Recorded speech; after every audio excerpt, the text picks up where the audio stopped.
Hey guys, I'm gonna just do a quick video on this AM2, right? Because I'm getting loads and loads of questions about AM2 at the moment. It's doing my head in, right?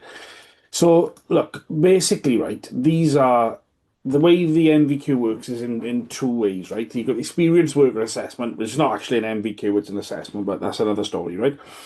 So we've got the experienced worker assessment 2346 for City and Guild or the EAL, EWA, whatever you want to call it, right? And we've got the 2357 or the 1605, right? Now, so in this case, I've got the 2346 experienced worker assessment up, right? So the way the AM2E works in this assessment is you complete all the units, right? You fill all these with evidence, you get assessed, and you get as long as you're successful, you get a certificate, right? They give you the certificate. They say, there we are. That's the NVQ part done, right?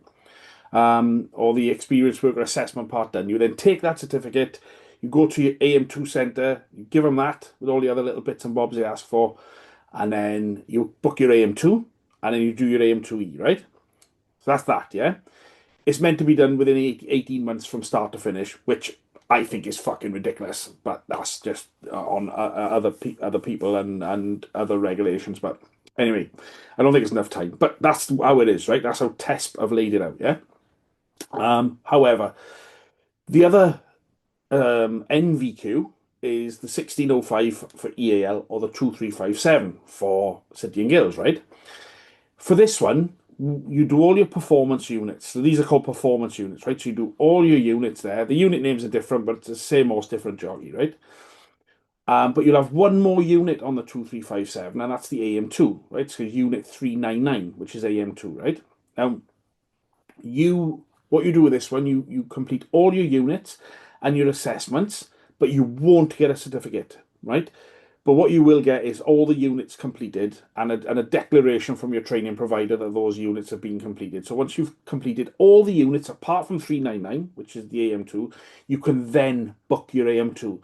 You cannot book your AM2 until all the performance units have been completed. Okay, so for the 2357 or 1605, you will not get a certificate like an NVQ certificate. You just get a declaration off your provider that all your units have been completed.